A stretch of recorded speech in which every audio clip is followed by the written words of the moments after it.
Thank you so much, Rav Willig, for the Modasra. I don't know that I'm good suited for this. I'm not a mechanech. I'm not well versed in educational techniques, and a subject of this importance really should be addressed by somebody with expertise in the field. I'll do the best I can, even though I'm a little bit compromised tonight. I took a flu shot this week, and I'm reacting very badly to it, so I'm not up to par. What we're talking about is choosing a proper school, proper yeshiva, proper high school for our children. There is nothing more valuable to us in the entire world. Not our jobs, not our houses, not our cars, than our children. And this is something that has to be approached with the greatest koved rosh, with the greatest sense of awesomeness and responsibility. I do want to say as a preparatory thing, though, that as awesome a responsibility as it is to try and choose the proper educational facility, that we ought to be aware that we cannot delegate the teaching and training of our children to any institution. The role of the school is extremely important, but primarily the teaching and training begins at home. And if the home is faulty, very difficult for the school to accommodate and compensate for that. And basically what we need in the home is a true shalom bayis. Not a Quran shalom bayis, but a shalom bayis in which there is general true harmony and care between husband and wife, and true harmony and care for the children. I've said this many times, and I'll repeat it again, that once you bring a child into the world, you have forfeited the right to insist on your own rights, on your own wants and needs. Our children didn't ask to come into this crazy world, and we bring them into it, and we have the awesome obligation to give them the best opportunity for success and happiness in their lives. And I said, bring them into this crazy world. The world has never been as crazy as it is now. I mean, I grew up in the United States. I grew up in Milwaukee in the 1930s. It was nothing compared to what it is now. The street was a decent place for children to grow up. Never were there billboards like there are now. In the printed media, television didn't exist then, and computers didn't exist. But speech, I mean, just common speech was decent. I remember when it was during President Truman's administration. He once gave a speech and he used the word hell. And the country was outraged. The president used the word hell. Now we have scandalous behavior at the highest levels of the government, almost without exception. Every day new scandals come up, and these are the leaders.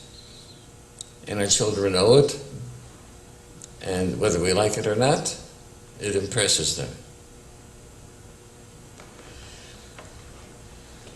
A number of years ago, a young rabbi opened up a website in which adolescents could communicate with each other anonymously. And within a very short time, there was an outrage, and Rabbonim insisted that it must be shut down. because the horrible things the kids were telling each other that they were doing. I say, what do you want to do, put your head in the sand? And if you're not going to have that website, the kids are going to stop doing it?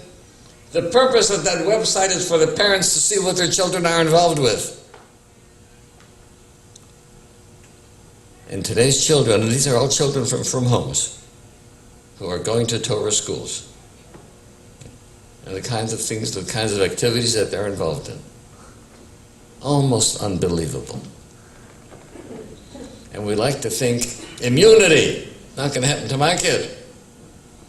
Well, I remember in the 1930s and early 1940s, before the Salk vaccine came out, if there were 2 cases of polio in the city, all the swimming pools were shut down, children were not allowed to go to theaters, stay away from crowds. Nobody said, my child is immune. The chances of children picking up bad habits from friends and peers is much greater than the chance of their picking up polio. And we've got to realize what kind of difficult pressure children are. Alcohol, drugs, sex. The other day I was told by a father whose son was in yeshiva and was in a dormitory with another young boy. And the other young boy was using marijuana. And he was afraid that this other kid is going to squeal on him, so he turned him on to marijuana. So now this other kid is using pot. I don't believe that there is any school which is totally free of marijuana and maybe other drugs. Don't fool yourself. I asked one youngster, how far do you have to go to the yeshiva to get marijuana? He says, how far can you stretch out your hand? It's there, kids are curious, kids like it, and kids get hooked. So the question is, how are you going to judge which yeshiva to send your kids to? Well, I think you have to do some research work. First of all, I think it's important that youngsters go to a yeshiva or to a girls' day school, same thing, in which they have someone that they can look up to as an inspiration and as a role model. Years ago, that was much different. I remember when my older brothers were in Mesivta, that if somebody had asked them, where did they learn? They would say, by Reb Shleiman, referring to Rosh Yeshiva, Reb Shleiman Hyman's son. Those who were in Lakewood, where did they learn? By Rabban. And Yeshiva Soviet's Gechon by the Rov. Ask somebody today where they learn. In Ponevezh, in Mir, in Shabin. They'll give you a place, not a person. Something has happened.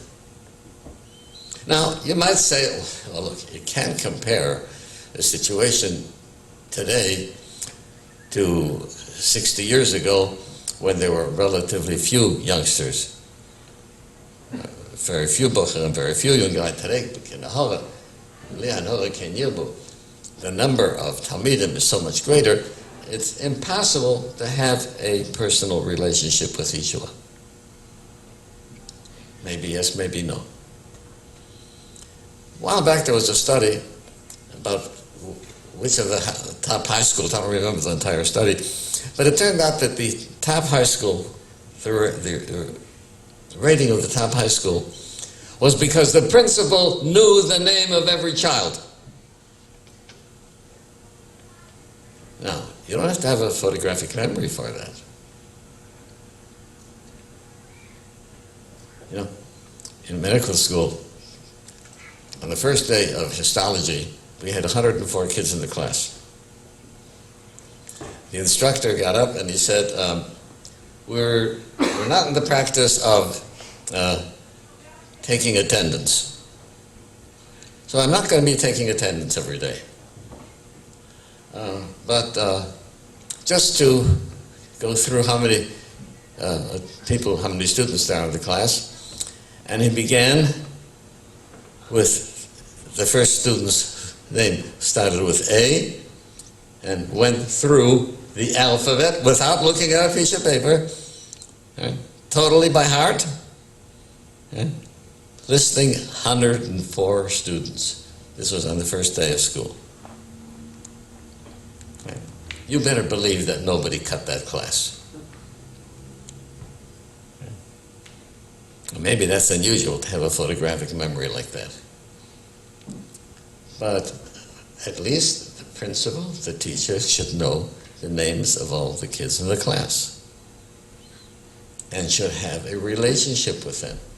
A kind of relationship where you want to look up to the person and you want to be like him. It's wonderful to have our parents as role models. But over and above our parents as role models, we also we should see our teachers. I was fortunate that I was able to look up to my Rebbe Rav Kaiser Tzachon, and I wanted to be like him. It was a fantasy. But you strive and you want to be like him. And then you want to be like him in midos. And I think that if the research that we should do is we first find out things about the school. Is the school flexible or rigid? Can it adjust to each student's needs? Kids are different. And you try to force them all into a mold, it's not going to work.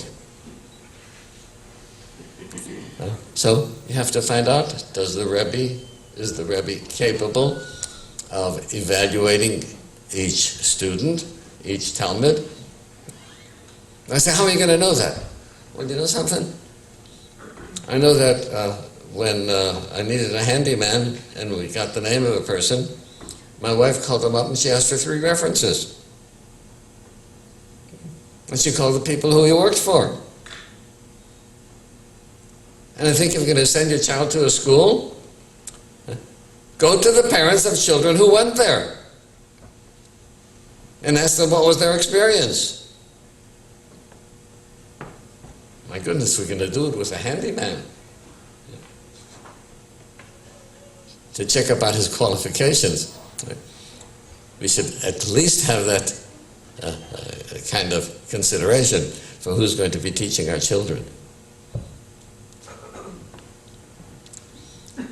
I want to know, what's the school policy if they find a kid using marijuana?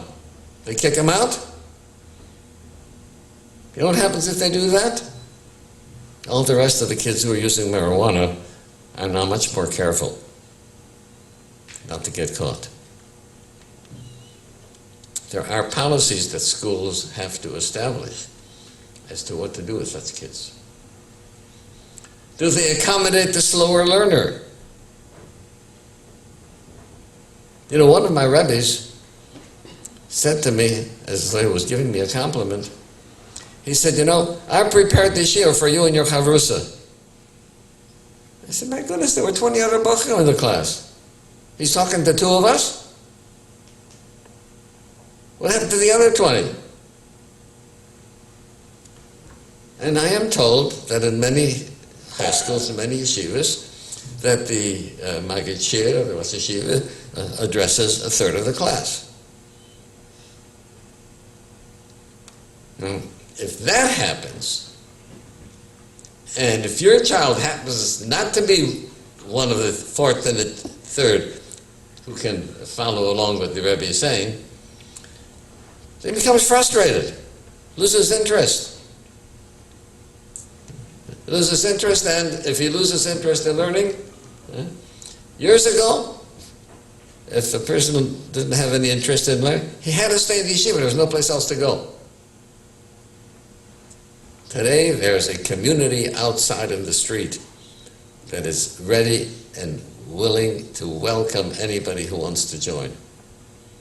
And kids who get frustrated because they can't make it in the yeshiva or the seminary. And the reason I'm pointing out the seminary and the girls' high school is because the problem is not gender related. There's just as many problems that occur with girls as with boys. So you want to know, you want to check out with parents of other kids. What kind of experience did they have? Did their son feel a relationship with the Rebbe? Now sometimes people have the idea that if the Rebbe is going to come down to the level of the kids and be their friend, play ball with them and so forth, that this will tie them to this will be a bond.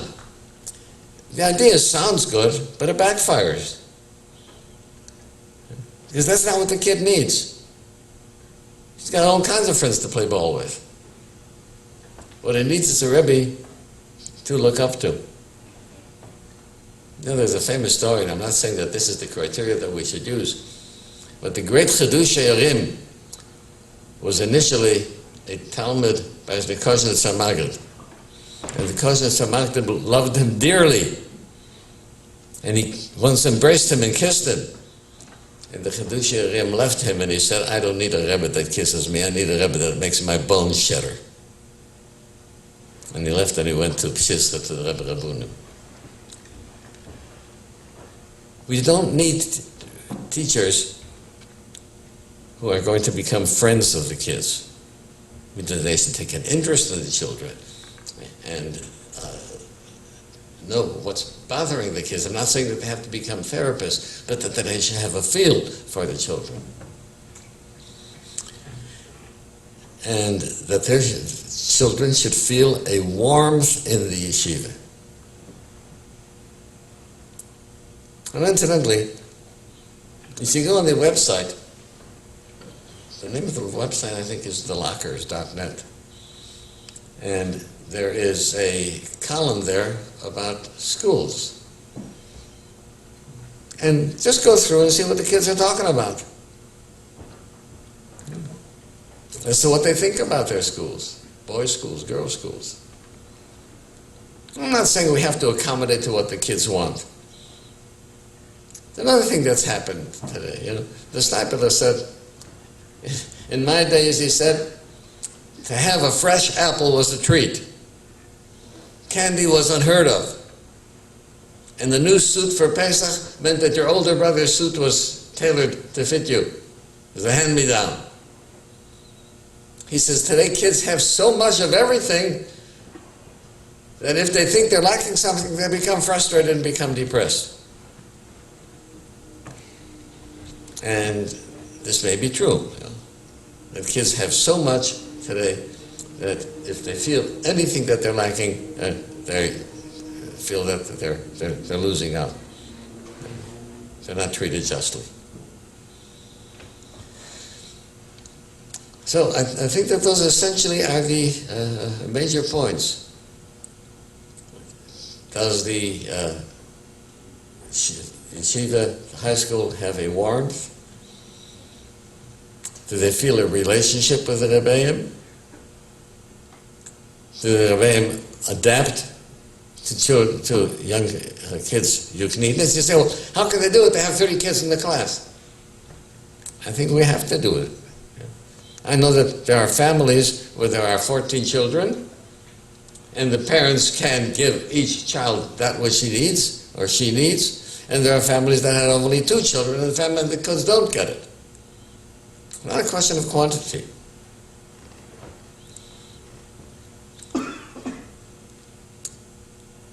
And I think that they have to know what goes on out with the kids. Do they all have Blackberries?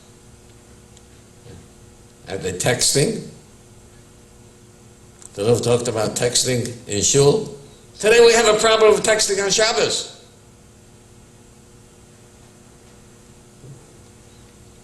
That's Chilul Shabbos in kids from homes. How did that happen? I'll tell you my own opinion as to why that happens. I think because many from homes are Shomer Shabbos. Well, what's wrong with that? You know, back in 1930, if you were a Shomer Shabbos, it was good.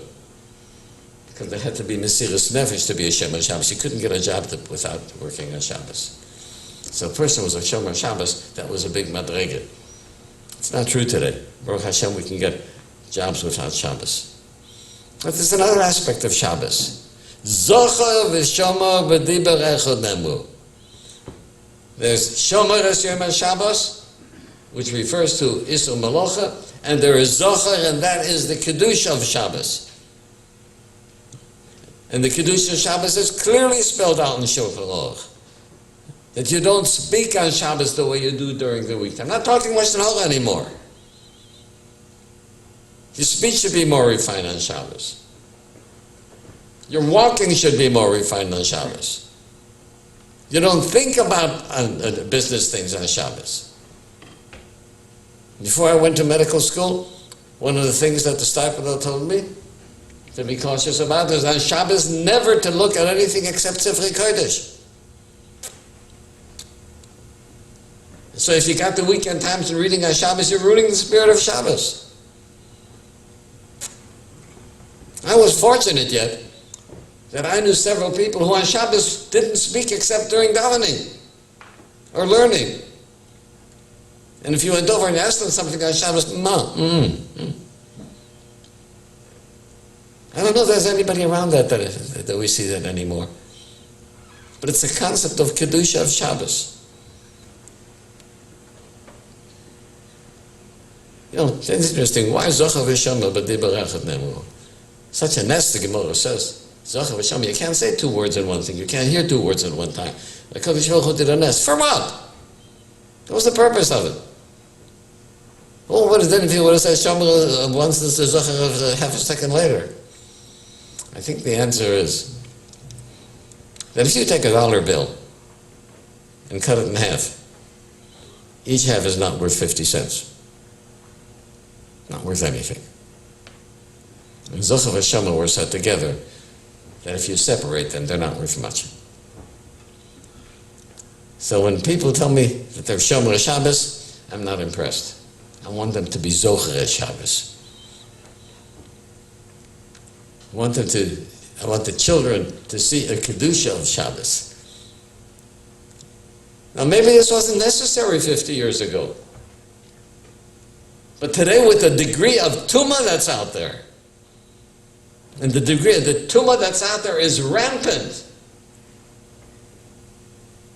There isn't a week that goes by that I don't get several calls from people who discovered that their children, their husbands, their wives, their parents are looking on pornography.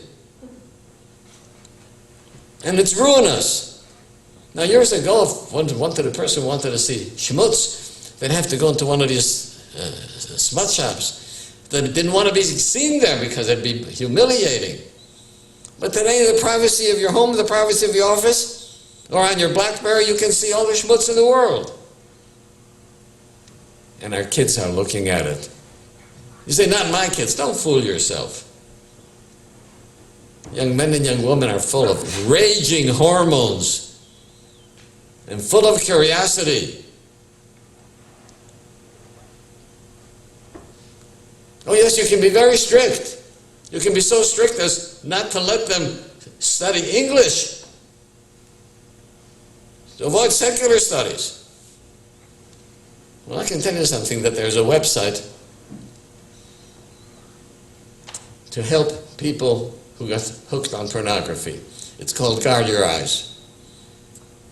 Got some excellent help for people who got into this terrible addiction. I want to tell you that this money has been raised to make this website in Yiddish For the young people who don't know how to read English because they were never taught, and you know where those are coming from. The far right. I don't want to get to the kind of discussion of secular studies now. That's a volatile issue.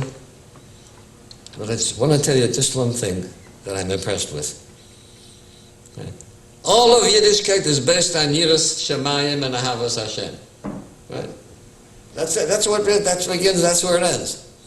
So the Rambam says, how do you get Ahavas Hashem and Yiras Hashem? How do you do that? So look at the Rambam. The Rambam says if a person will consider and meditate and study the wonders of creation and see the enormous wisdom of HaKadosh Baruch Hu in the world and appreciate the wonders of nature, that will bring him to Yiras Hashem and Ahavas Hashem. When do we teach this to our children?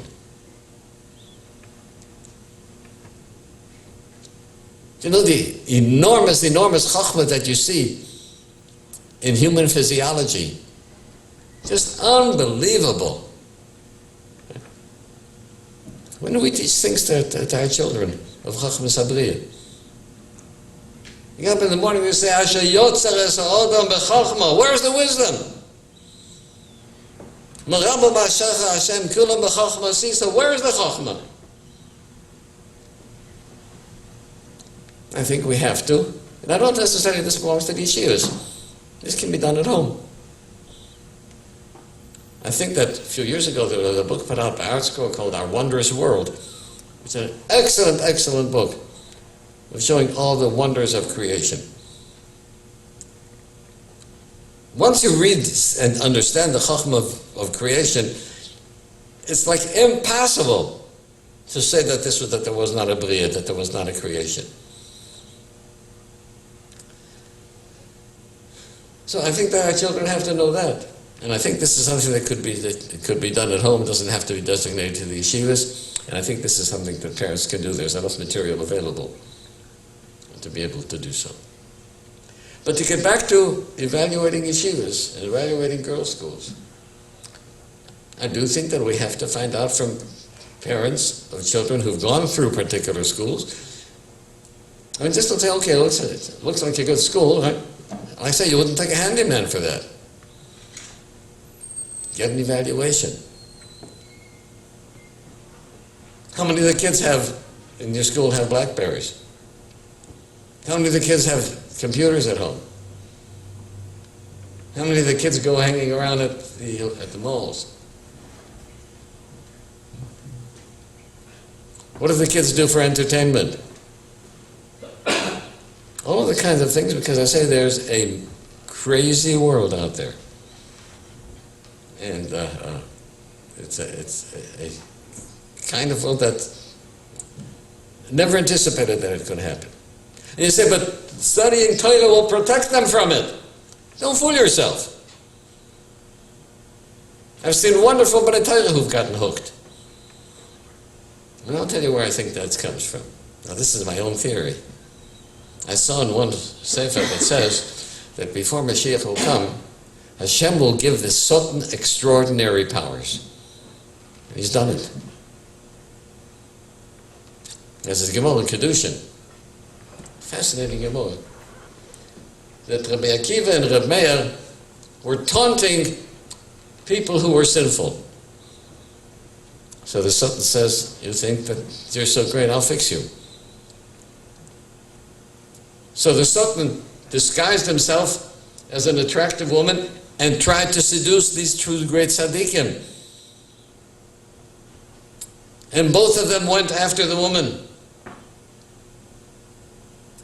Until the Kodesh Baruch Hu intervened and stopped them. I said, wait a minute, what are you telling me? You're telling me that Reb Meir and Rabbi Akiva could not control their Yetzer Hara? That's absurd. Of course they could.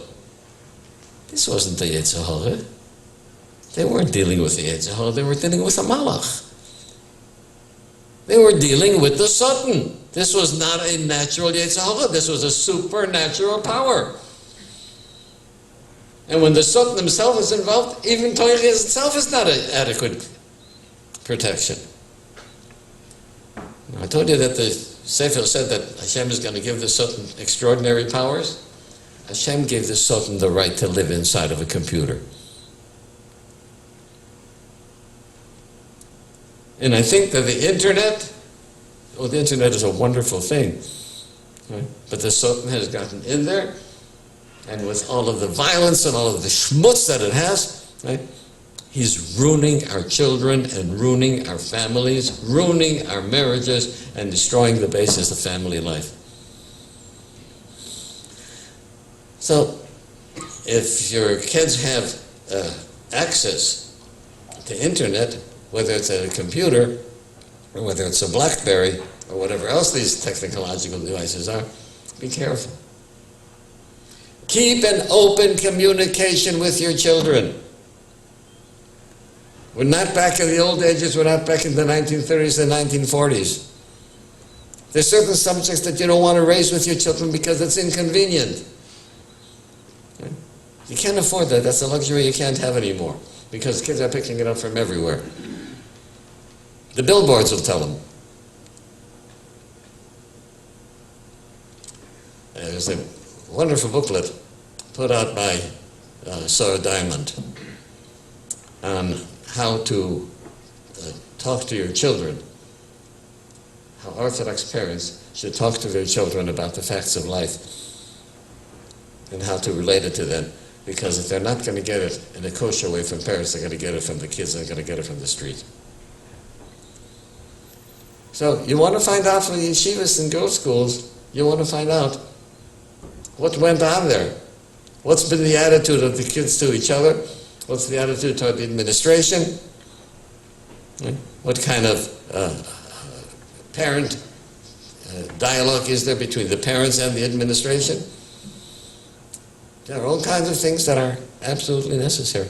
And if you find that the principal of a yeshiva or of a high school knows the name of every child, that's a good beginning. That's a good beginning. And you don't have to have a photographic memory for that. I mean, if they're already over 80, maybe. Right? But if they're still under 80, their memories are sharp enough that if they get to know the kids, they'll know who's who. So, my friends, it's an awesome responsibility. But I don't think we have a choice. I see what happens when kids are affected by the enormous pressures out there and are lured away, and parents don't know it because they're not communicating with their kids. They don't have the time to do so. They may not have the interest to do so. There may be some discomfort in talking about intimate things. But this is what the time demands. So if we're going to, hopefully, raise our children, oh, and by the way, one other thing. We should, whatever we do for the children, should be primarily for their own welfare, not for ours. This was beautifully demonstrated by a kid who sat across the desk, a young man who sat across the desk from me, and he said, "I'm sick and tired of being a nachas machine. Everything had to do was to give the parents nachas. It's wonderful. We should all have nachas from our children. But that's not our goal. Our goal should be to give the children the best opportunity to become the best mention that they can be." Thank you for listening.